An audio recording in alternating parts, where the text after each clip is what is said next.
Hi everyone, I am Kirsten Alberts and I am a trauma counsellor specialising in recovery from familial abuse. Let's just get this out of the way as always. No contact is never a first resort, and it certainly doesn't happen overnight and for no reason. And one of the reasons it doesn't happen overnight is because of the tie to one parent who isn't as bad as the other. I'm going to base this video on the mother, the wife, being the centre of the problems, with the father, her husband, who stays silent, simply because it's a situation I relate to, and the majority of the information I get from the forums and support groups for parents of estranged children is from the wives. If your situation is the other way around, please go ahead and reverse it. I hear this day in and day out.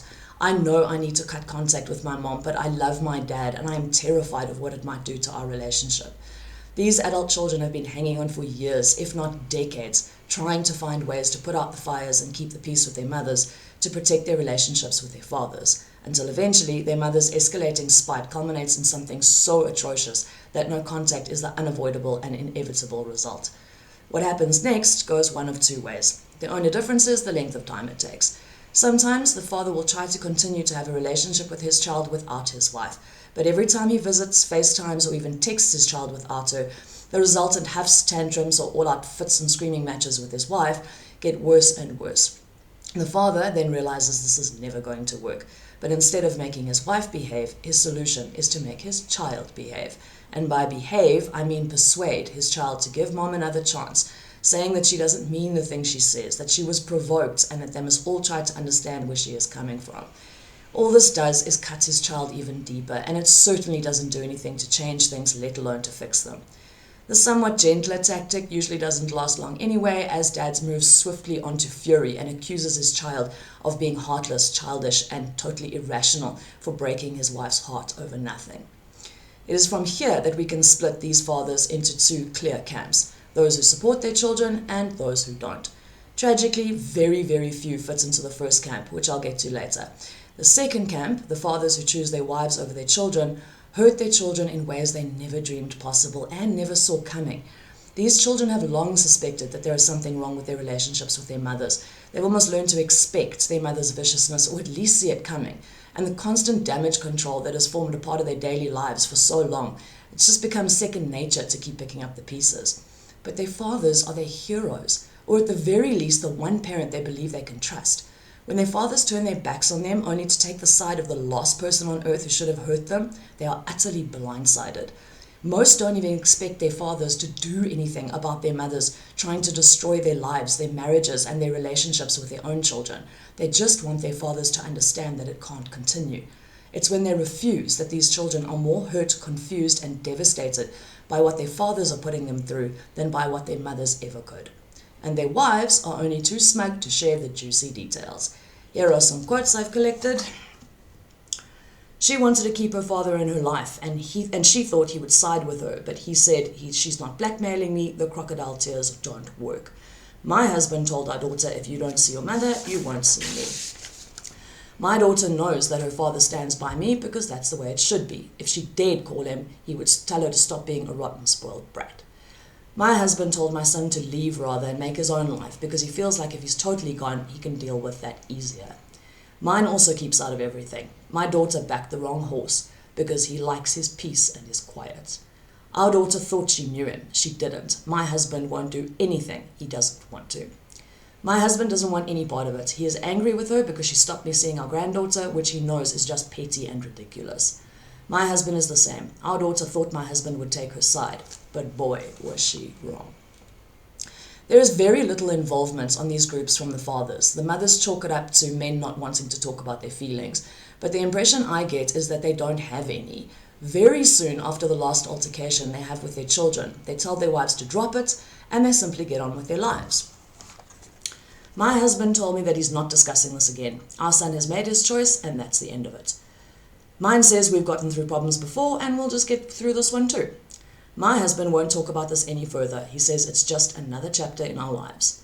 My husband doesn't care. He says we can't trust her again, and that's all there is to it. I'm hurt and upset. Hubby is more quiet, pissed, and angry. My husband really doesn't care.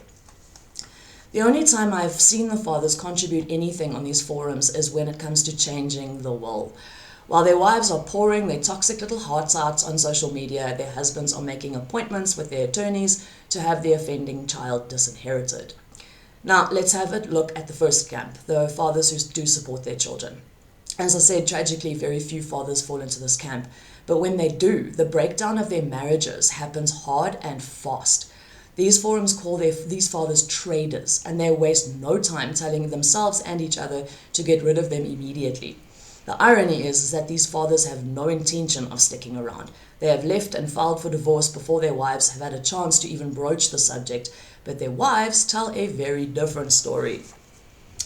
You need a new husband. How dare he contribute to your pain? Your husband needs to give up his privilege and stand with you. He needs to demand that you get to see them too, or he will not. This is just another betrayal.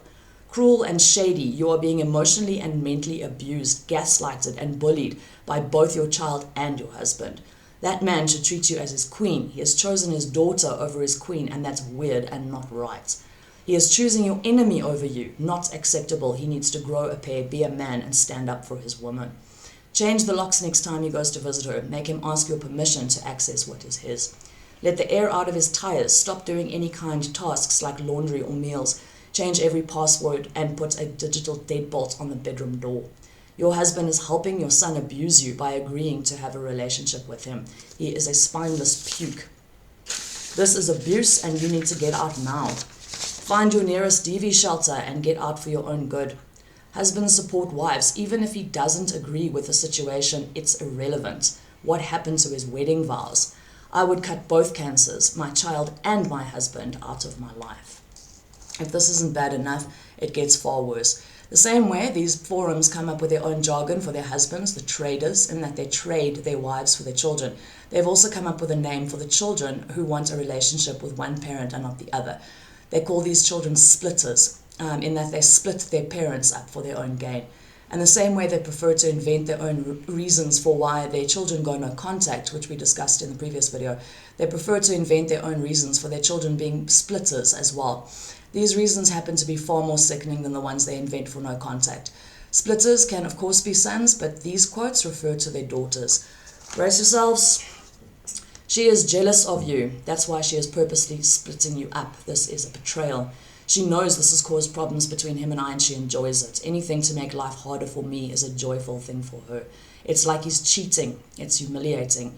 It is like an affair because it's a betrayal of your unity. He is fulfilling your daughter's childish fantasies of winning daddy from mommy.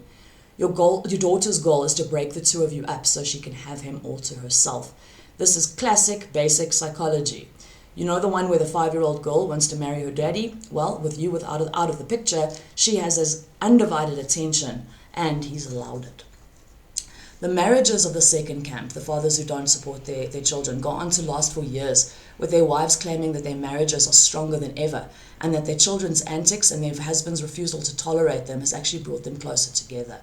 The marriages of the first camp, the fathers who do support their children, disintegrate extremely quickly, with the timeline between no contact and divorce being as little as 3 months.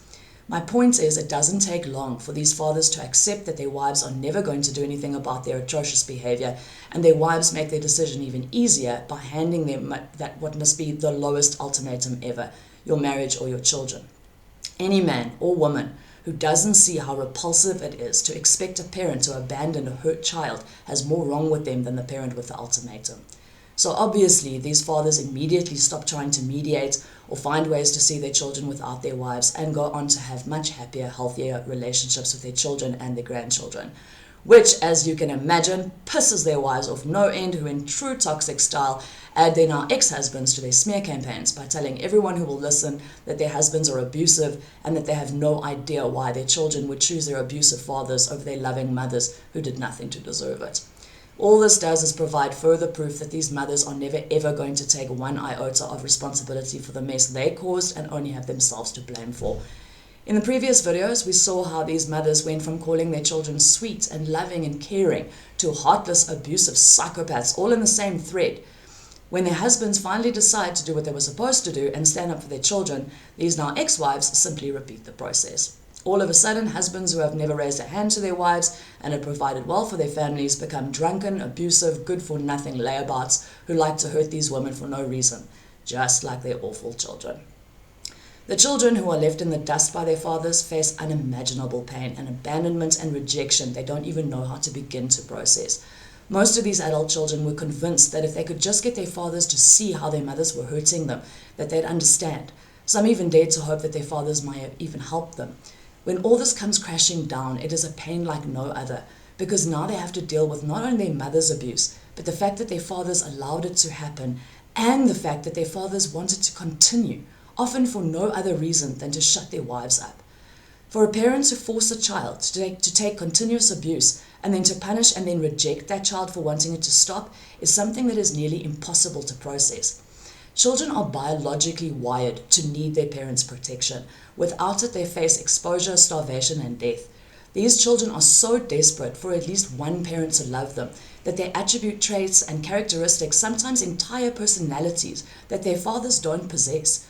Then they excuse, justify, and explain away his silence, absence, ignorance, and indifference to the way their mothers treat them and convince themselves that he really does love them, even though he's unable to show it. He's busy, he's stressed, he has his own more important problems to deal with. He comes from a generation that's uncomfortable talking about their feelings, but he's still the daddy they can trust. Often these children believe that their fathers are just as much a victim as they are, that their mothers henpeck their fathers so badly that their dads are just as scared of these women as they are, that the reason he doesn't do anything is because he doesn't want to make things worse. Even if this were true, in most cases it's not, by the way. Most of these fathers have no problem standing up to their wives when it's in their best interest too. But even if it were true, it's the most pathetic excuse I've ever heard. A father's first and foremost responsibility as a parent is to protect his children. We live in a society that still blames battered women for not leaving their abusive husbands. But here we are making excuses for grown men who, for the most part, have far more strength, resources, and support than most women do, who choose to stay with women who abuse their children while they do nothing about it. If the information on the parent forums is anything to go by, these fathers are not scared or trying not to make things worse. They simply don't care. Child rearing and whatever their wives get up to has nothing to do with them. It's only when their wives won't stop bitching about their heartless children that they feel the need to get involved at all. But they don't go to the cause of the problem and tell their wives to stop and get help. They try to force their children to endure more abuse so that their wives will pipe down and leave them in peace. And when their children won't obey, they disinherit them and call it a day. We have got to remember that abusive people cannot thrive in a vacuum. All too often I hear, if my mom/dad wasn't so toxic, my family would be fine. And if my mom/dad stopped doing XYZ, our family would be happy. This simply isn't true. If one member was toxic and the rest of the family agreed, they wouldn't put up with it. They'd certainly not enable it. They'd put them in their places whenever necessary. They'd insist that that member stopped upsetting everyone, stopped ruining every family holiday, stopped lying and making everyone walk on eggshells, and to go and get help. The parent, in this case the father, would protect his children the way he should, and his children wouldn't go to the lengths they do to convince themselves that not only is this normal, but that their father is ignoring their abuse to protect them. What makes this so upsetting is how these adult children believe that they should be protecting their relationships with their fathers instead of the other way around. I posted a survey in a support group for women with narcissistic mothers. At the time, the group was over 100,000 strong. When I asked how their relationship with their fathers had fared after they'd gone no contact with their mothers, they reported that their relationship with their fathers had broken down completely, but they all cited their mothers as the reason. Their mothers wouldn't let their fathers see or even talk to them. And if they did talk to them, their mothers made their fathers' lives so difficult that they felt it was their job to stay away from them or try to have secret meetings or phone calls so that their fathers would be protected. It didn't occur to any of them that the protection should have come from the fathers, never the other way around. Not one of them said that their fathers should have stood up to their wives. My next question was to the women whose fathers had stayed with their toxic wives after no contact, but had divorced them years later. How was their relationship now? Every single respondent told me that their relationship was basically non-existent. Some of these fathers had remarried, most to women just as toxic as their first wives were. Some went on to father more children, and thousands of these women had half-brothers and sisters they'd never even met. But instead of realizing that their father's behavior is inexcusable, they blamed themselves, thinking that their fathers had amazing relationships with the next batch of children, so there must be something wrong with them. These fathers didn't break the cycle and go on to have happy, healthy families. They simply repeated the cycle with the next family, with a whole batch of new children who would all go on to have exactly the same problems the original ones did. My point is, it never occurred to any of these women that the dynamics were bizarrely back to front. Just because one parent is more directly abusive than the other, it doesn't mean that other parent is not abusive. And it certainly doesn't mean that that parent is a hero or a parent that child can trust. It means that that parent condones the way the children are being treated and therefore sees no reason for it to stop. A parent who allows a child to be used and abused and then rejects that child for wanting it to stop does not make that parent a victim or an enabler. It makes that parent an accomplice. And that is why no contact with one parent usually leads to no contact with both. Right, shout out to Beth Aiden for your question on this. Thank you very much. I'll be answering more of your questions on my Patreon, where you can chat to me and see more of my work on handling toxic families and no contact. Patreon/Kirsten Alberts. See you soon.